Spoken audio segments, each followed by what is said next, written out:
Hi, everyone. Well, 2021 has been such a wild year, hasn't it? And of course, with many of us in Hamilton, we were in lockdown for 65 days out of 91, going through to the middle of November. Now, that's nowhere near what our brothers and sisters in Auckland have endured, much longer. But it's nonetheless significant. And I don't know about you, but I remember when we were in level 3, and I remember calling Pastor Gary Coffin in Tokoroa. They were in level 2, and he was telling me that they were into the fourth game of their touch rugby competition, and how he jumped on the motorcycle to go through to Rotorua to see the latest James Bond film, and he was just about to head out to dinner. It was a whole different world. And I remember at the time thinking that, gee, for my family at that time, heading to Hamilton Lake was about the furthest that we'd been. And I noticed also, you notice things during lockdown, don't you? And you would have too. I noticed as the lockdown wore on that people started to get more jaded, a bit more weary, a little bit more insular and self-focused.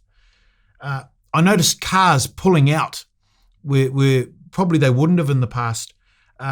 People less likely to engage or smile when I was out in public. And a phrase that I heard a lot during that time was that people were over it. They were over it.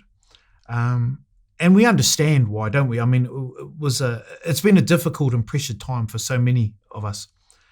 And there was so much noise going on around the nation, made louder through media and social media. And there were so many opinions, so loudly asserted. And the rightness of those opinions wasn't up for question. There wasn't a lot of discussion going on. And I also remember a lot of different strands of kōrero going around. There was talk of freedom and rights and liberty, community and responsibility, people arguing that the government should have done this, they should have done that, they should do this, and all of that sort of thing.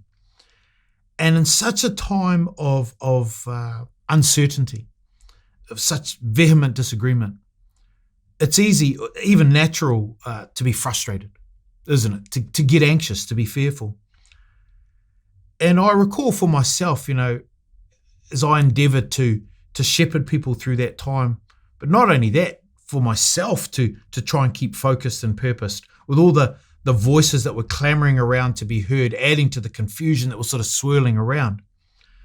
I often wondered, when it's so easy to get caught up and to go with the cultural flow of anger and rage, of uncertainty and anxiety, how do I honour the Lord? How do I find His will? How do I keep to the righteous path, the narrow way in this unprecedented time in our history? And through those months, I really appreciated the Apostle Paul's words to the Colossian believers.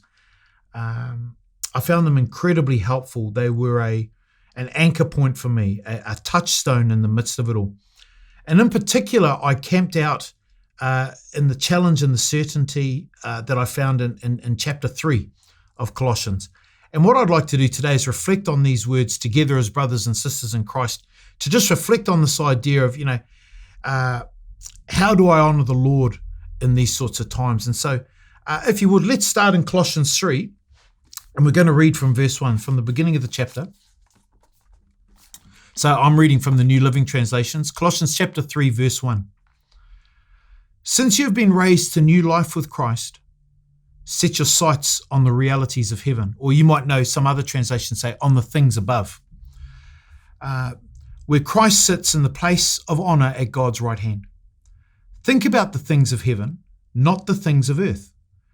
For you died to this life, and your real life is hidden with Christ in God. And when Christ, who is your life, is revealed to the whole world, you will share in all His glory. And so Paul's been talking up to this stage, and he talks about how Christ has died for us. This is the gospel. Christ has died for us, and He was raised to life. And with Christ, we also share in this new resurrection life. We've been called to a new way of life. And since we've been raised with Jesus into new life, into a different life, into a heavenly life, we focus on the things above, on who Christ is and who we are in light of Him. And then as we focus on those things, that impacts how we act in the world today. in this realm. So we live in this world, yes. You often hear Pastor Sharon talk about being in the world, but not of it. So we live in this world, yes. But having said that, the apostle is not calling for us to be so heavenly minded that we're of no earthly use. That's not what he's talking about. Rather, what he's saying is when he says don't focus on the earthly things, he's not so much just talking about creation, but more the sinful things of this fallen world that can take our eyes off Jesus. See, if I look up to Jesus, if I take my eyes off Jesus and I look at the circumstances around me and I focus on those things, then I can start to get anxious. If I focus too intently over here, I can start to get angry. If I focus too intently over here, I can start to get nervous. To maybe use another image, if I focus on the looming waves around me, the terrible darkness or the deafening thunder, then I begin to fall under fear's power. So instead of focusing on the circumstances and the things around me and the fallen things of this world that can drag away my attention and drag me down, I should lift my eyes to Jesus. Who I truly am, who I truly will be, flows from there, not here. The Message puts these verses this way. Eugene Peterson's translation says, don't shuffle along, eyes to the ground, absorbed with the things right in front of you. So don't look around and freak out in terms of what's going on around you, getting enticed by the allure of the shiny things of this fallen world or drawn into the anger and the malice that builds up around you.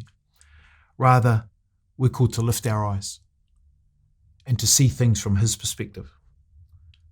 See, if I focus on the darkness, the circumstances around me, then my head talk shifts. Oh, it's impossible. It's a waste of time. I can't do it. I'm useless. That sort of talk.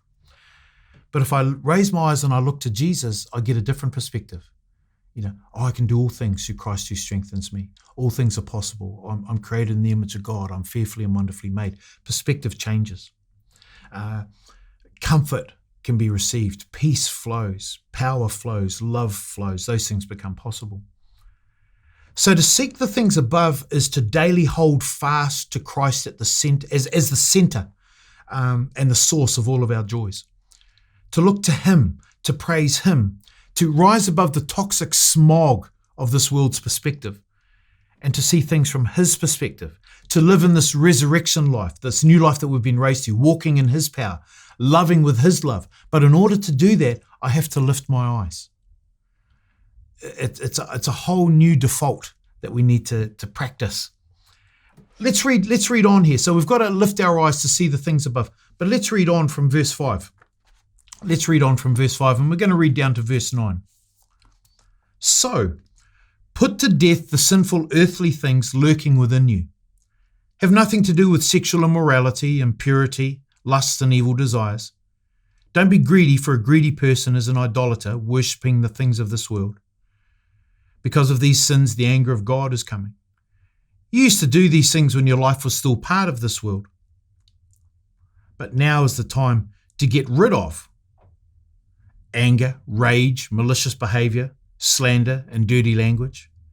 Don't lie to each other, for you have stripped off your old sinful nature and all its wicked deeds. Okay, so if we have a look at these verses here that we've just read, when we don't set our hearts or our eyes on things above, on Christ, and we focus on this fallen world, then our fallen, earthly, sinful nature dominates.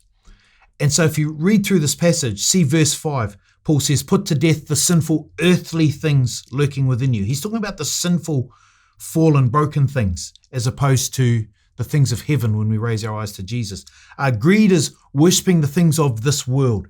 Verse 7, this lust, this sin, ruled our lives when, quote, your life was still part of this world. So Paul's trying to get us out of the muck and mire of this world to get our eyes and our hearts focused on Jesus. And to this end, Paul lists two areas of behaviors that are typical of the culture of the fallen world that are now to be abandoned. Now, they're to do with sex on one hand and speech on the other. Two key areas in human life that both involve massive potential for good or for evil. for blessing or for harm. Now, with regards to sex, as we've read, Paul speaks of immorality, lusts and impurity. These aren't part of the new risen life of the believer. They're part of the old life. So what does he say? Put them to death. Or let's use more stark language. Kill them. Kill them. Let them drown in the waters of baptism. Nail them to the cross and let them die. But today, rather than that particular area, what I'd like to focus on is the second area that Paul spoke about, and that's speech. And in particular, speech that's angry, filled with rage, malicious, nasty. During lockdown, I recall one New Zealand Herald columnist wrote at the beginning of October 2021 that with lockdown dragging on, Auckland feels like an angry city. And I noticed that sort of ratcheting up of the tension here in Hamilton too. You know, I saw friends who were sick of the phrase, be kind. They were over it, you know. Imagine that. I'm sick of kindness. I've had enough of it. Another senior journalist at the time noted that the range of voices on what the government should do in light of the pandemic, he was reflecting on that. And he went on to say a great plurality of voices should be a good thing. And I agree. But he says so much of the commentary in mainstream media and social media alike was pitched in just one register: anger. Anger. Check out this slide that I've got here as we continue to speak. And it's taken from a number of headlines during that second lockdown that we had in Hamilton, just from a month period from the New Zealand Herald. And you'll see the number of times that the word rage appears. There was road rage, retail rage, where people were losing it with retail staff, pool rage, people losing it with lifeguards, air rage, people losing it on planes, even rage quitting, people getting upset with their jobs and just quitting in a rage. This word rage coming out so much. An age of rage. It would seem, if I'm looking at those headlines, a time where anger and frustration is on the rise, and you can just feel it slowly being turned up, just like the heat in a room, just slowly ratcheting up. And what I found really sad during that time too was the sight of Christian brothers and sisters engaging in that sort of kōrero on social media and elsewhere, just tearing into others. You know, as followers of Christ, we're to have nothing to do with this sort of behavior. We've risen to a new life, a new way of living. That sort of angry language, that belongs to the old way of life, the old culture. But we're called to a new way. And so Paul then uses the metaphor of dress to make his point. And so this is really interesting. If we look at verse 9, notice what he says. He says, "Don't lie to each other, for you have stripped off your old sinful nature and all its wicked deeds. Put on your new nature and be renewed as you learn to know your Creator and become like Him." Take a look at these pictures that I'm just going to share with you now. They're pictures of me and my boys after rugby. And not just after any rugby game, but generally after a pretty muddy game. As you know, those of you who have had family members who are engaged in the game, you know, it can be pretty hard when it comes time for washing. You see a picture there of my youngest, Tobias, standing outside, filthy, and there's no way that he's coming in the house in those filthy gears. The middle picture there, you'll see my son, Josiah, started off, the rain's pouring down, the whole field turns to a quagmire, and then suddenly the sun comes out, so it's baked on, and he's just covered in mud from head to toe. And you can imagine there's no way he's getting in my car dressed like that. And there I am for good measure too, just filthy from head to toe.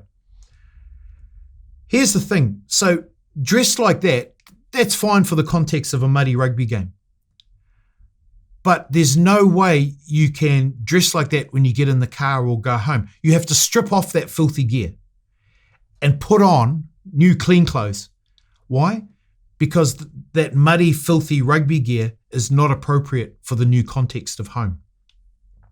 So sticking with that clothing metaphor, such angry language and behavior, it's not a good look. You know, actually it's an ugly look, isn't it? And it's a particularly ugly look for the follower of Christ. Social media hasn't been helpful in this. What was meant to establish connection has been used in many destructive ways to exacerbate division. And I like social media, but it's provided a platform for people's rage, and left unchecked without those normal, checks and balances that come where we have to be polite with one another, kanohi ki te kanohi, face to face. The message, Colossians 3:9-10, puts it this way. You're done with that old way of life. You're done with that old life. It's like a filthy set of ill-fitting clothes you've stripped off and put in the fire. You put in the fire, you're not to put them on again. Now you're dressed in a new wardrobe. Every item of your new way of life is custom made by the Creator with His label on it. All the old fashions are now obsolete. I really love the way Eugene Peterson captures the idea there. In verse 11 of Colossians 3, as we read on, we see that the things that the world views as dividing us are no longer an issue. So verse 11 says, in this new life, it doesn't matter if you're Jew or Gentile, ethnic, circumcised or uncircumcised, which is physical, religious, barbaric, uncivilized, slave or free. See, it doesn't matter anymore. And who knows today that there are different categories dividing us, that we put into us and them. But whānau, I have brothers and sisters across the vast spectrum of every thought that's going on in our current situation today in New Zealand. And those differences should not divide us. Why? Well, because what really matters? Well, if we read to the end of verse 11 of Colossians 3, what we read is this: Christ is all that matters, and He lives in all of us. I'll say it again. What matters? Christ. Christ is all that matters. See, if I lift my eyes and I focus on Christ, then the things of this world that create us and them, they should fall away. Because you're my brother, you're my sister in Christ, I'm your brother. And Jesus is all that matters. It's lovely. I love the way that the apostle puts it. Because of our loyalty to Him, we're committed to one another. Because of our love for Him, we love one another. That which divides the world shouldn't divide the children of God. So moving forward, we have to work out what this looks like. And if we focus on Christ and not on my own party agenda, my own partisan opinion, my own personal preference, then we can bring glory to Him. We can please Him. We can show the world that we are His disciples, not by our political insults, not by our stink memes, not by our name calling, and not by our divisive nature, but rather we can show the world that we are disciples by our love. Here's an opportunity for us as God's people to show ourselves Christ's followers by His love and by our love. Here's an opportunity for us to really shine, as Pastor Sheridan has challenged us at this time, to shine, to be a light, to be salt. And let's not blow it. Let's not blow it. Let's lift our eyes and focus on Jesus. Get some divine perspective in this time. Strip off the ugly and the worldly, because that's not part of who we are anymore. Christ is all that matters. And then we let our words and actions flow from that truth as we focus on Him.